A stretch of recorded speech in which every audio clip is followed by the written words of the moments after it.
In this video, we are continuing our adventures in Barcelona, visiting some famous Gaudí places, testing new delicious dishes, trying out different restaurants, walking around the city, going on a concert, and sightseeing. So here we're just walking around, trying to spot any signs of the famous architect Antonio Gaudí.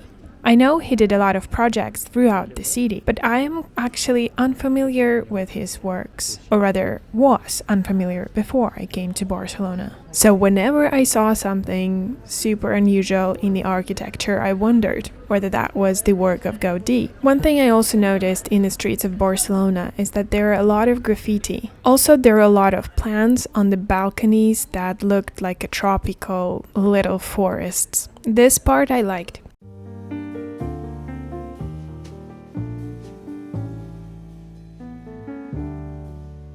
Our hotel has a roof terrace with a beautiful view, and we came to check it out for the first time. It was pretty cold, to be honest, for that evening. So I had my jacket, but still, after a while we decided to go downstairs. Ну-ка, давай-ка посмотрим. Вау, глянь, какой он крутой. Wow.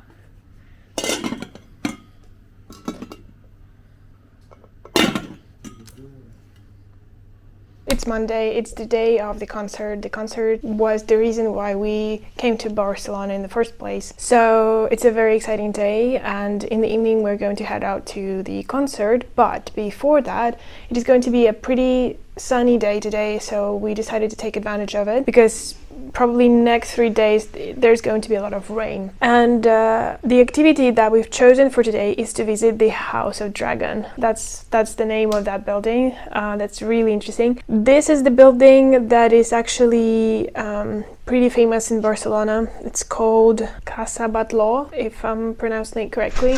And it's one of the buildings by the famous architect Antoni Gaudí. So that's going to be the main I'd say activity for the day, except for the concert. Then we'll try to grab some food and just get ready for the concert.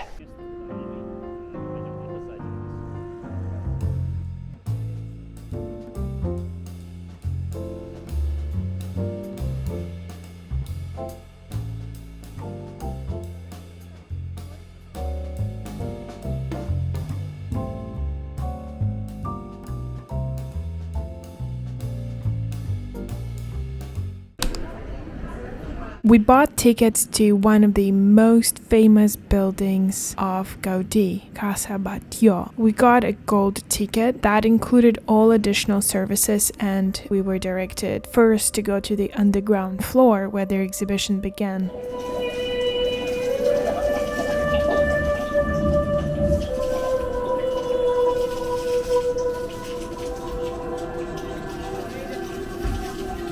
Next, we went through the building. One interesting thing is that Gaudí didn't actually build this building. He renovated it and upgraded. He did it for a man called Batlló. He was the owner of this once very usual building in the center of Barcelona, and he basically gave Gaudí a free rein. At that time, the architect, Gaudí, was 52 when he started working on this, and it took him 2 years. I was so impressed by this building and the unusual architecture that I bought a book about Gaudí. And here I'm sharing what I learned from there, and some other sources. It does resemble a hobbit home, like it is from a fairy tale. Everything here is so unique and unusual that I wondered, how did Gaudí sell this project to the client? How did he make him believe that that's how it's going to look like, that's how it should look like, and make him spend money on this project?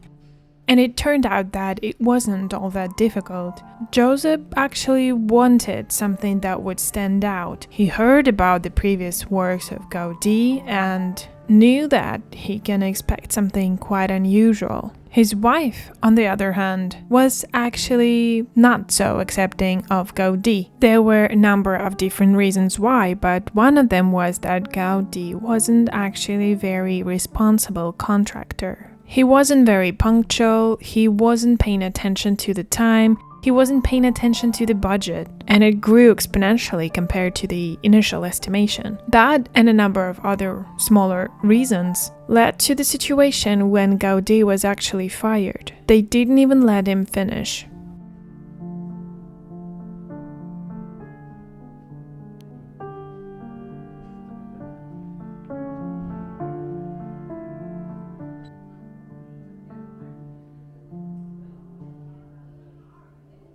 We just finished. I like that, of course, all the forms and the architecture was so unusual and so beautiful. Also, there was a lot of different smells and a lot of different light. I think that definitely worth visiting, and I enjoyed it a lot.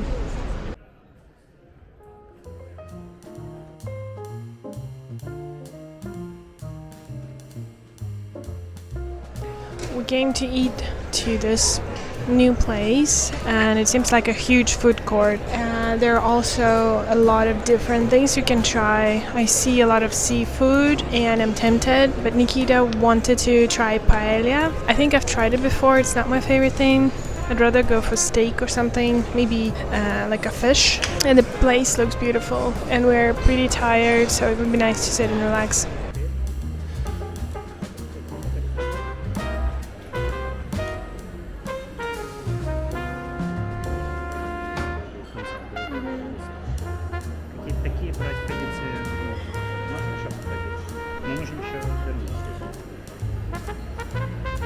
We found a place to sit that has steaks, but oddly enough, we didn't order steaks, we ordered something else. I took a sausage and it was good, but yeah, I was also super hungry. For a dessert, we went to get some gelato. I saw that they have a coconut flavor and I just couldn't help it.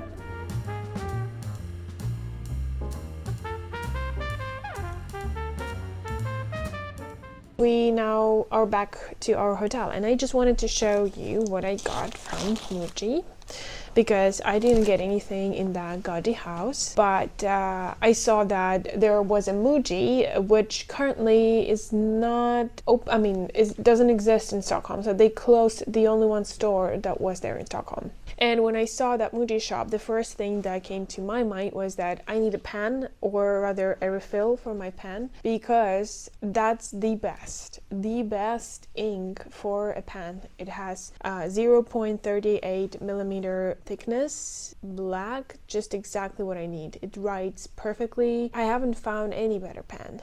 And for me, ordering it to Stockholm would cost an extra 17 euro for shipping, so when I saw it here, I immediately thought that I need to get some. So I'm gonna show what I have grabbed.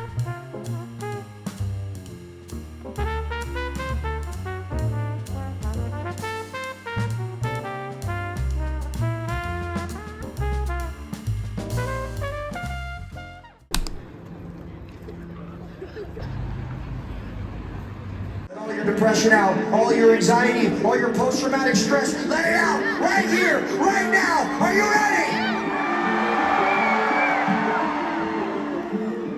I wake up every morning with my head full of days. I'm not sure if I should say this, but I'll say it anyway. Everybody tries to tell me that I'm going through a phase. I don't know if it's a phase, I just want to feel okay. Depression, but depression still remains. This is post-traumatic stressing or am I suppressing rage? And my doctor tries to tell me that I'm going through a phase. Yeah, it's not a fucking phase. I just want to feel okay. I'm a fucking suppressor. I'm actually not on a legal suppressor. The people they make me the shows of love. It's like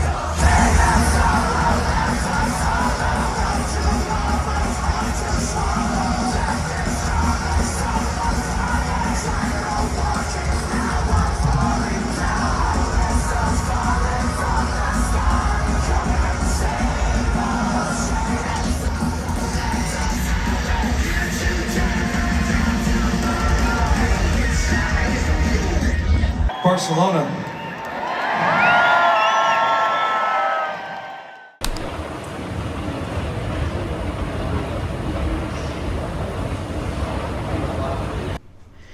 We just came back from the concert. That was great, but also exhausting. I screamed a few of my favorite songs, and there were a lot of people. The queue to enter the building lasted, I don't know how long, but for us it took about 5 minutes to find the end of it, to get in the queue. But then it started moving pretty quickly, so we were able to get inside no problem without a lot of the time waiting. And then the first band was already playing, and the second one was Hollywood Undead. I'm not a fan of Hollywood Undead. I've heard maybe one song, but what I can tell is that they are professional. The voices, they are just wow. There was one vocalist in particular that was able to take very high notes and do all the kind of voices with very strong, the voice was very strong. So I was super impressed with that. And at 21:30, or it's like 9:30 p.m., Falling in Reverse started playing. And that time, everybody was already on edge because everybody was waiting for the specific band. So it was a bit crazy. And a lot of people. So it was actually a sold out. Yeah, so there were a mix of songs from the new album that I'm listening to, and the songs from the old album that I'm not a fan of, because that is a punk rock kind of style, and that just doesn't stick with me right now. So I was really looking forward only to the songs from this last album that they have, and when they started singing those, I was super excited, and I was singing along, and I was just screaming and just having a lot of great time. We bought 2 t-shirts, and that was everything. I was worried a bit that when we would be getting back home, there would be a lot of people there, because there were a lot of people in a concert and we wouldn't be able to get into a public transport, so we planned to take a taxi. And one thing I also learned today is that in Barcelona, they have a very interesting thing with taxis.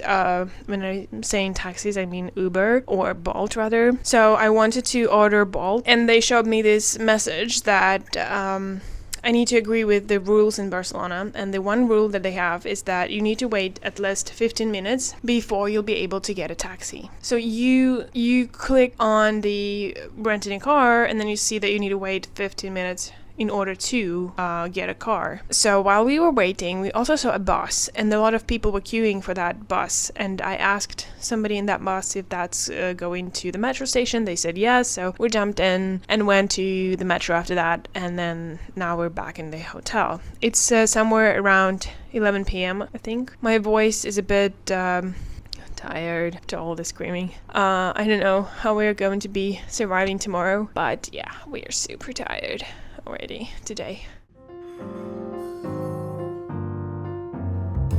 This is where we have our breakfast usually. I'd say it has a decent selection of food. Our booking included breakfast, but that can also be bought here on site. I think it costed around 37 euros so.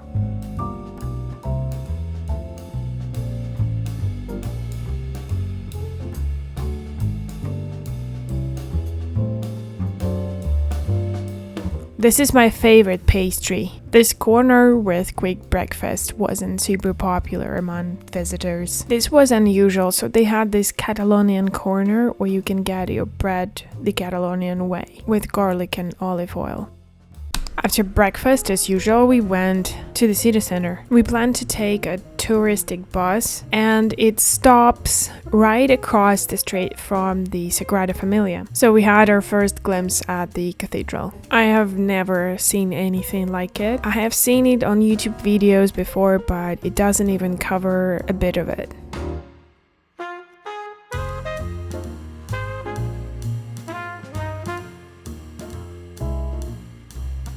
In order to get there, we needed to book tickets 3 days in advance. So while we were waiting for our time, we took this tour around the city. I have tried sitting upstairs and downstairs, and what I can tell you is that it doesn't make sense to take this bus tour and sit downstairs. You wouldn't see anything. But on the top floor, it gets really windy, especially in November, and it doesn't even matter that outside it can be plus 20 degrees.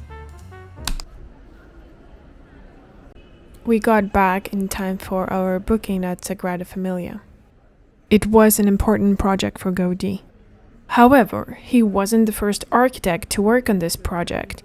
The first architect actually planned out this building in a very neo-Gothic style, and when he had to leave his post, Gaudí was invited to almost just see that the plan would be implemented. That's how Antonio Gaudí was involved in this project. At that time he was 31 and he was also working on some other project of his own in parallel. And at first this church was somewhere on the background for him. And then about 20 years had passed. By this time, Gaudí had worked on many different projects. He got pretty tired working for different clients, building their residences. Also, a series of tragic events happened in Gaudí's life. This made him experience life in a different light, and that fueled his vision for Sagrada Familia. He became more religious, and he spent all his time working solely on this one project until the end of his life, from the age of 60. I also have learned that when he was working on something, it was almost like an obsession for him. He knew no days off and weekends, and didn't stop to eat and sleep sometimes. His projects were heavily criticized by that time by modern and influential architects. There were even a number of caricatures in the local newspaper. Despite everything, he was fully dedicated to his work, so much so that when there were not enough donations to continue the work, and it stopped, Gaudí himself went out to collect donations on the streets. That got me wondering if he ever got paid for working on Sagrada Familia. And it seems like by the end of his life, Gaudí didn't have a lot of money. And it also seems like money didn't matter that much to him. He spent about 14 years working on this church. He died very tragically at the age of 74, and he's actually buried in Sagrada Familia in crypt. The church, though, is still under construction. It has been over 140 years now. It is truly one-of-a-kind building. This is the end of part 2. Thank you and see you in the next one.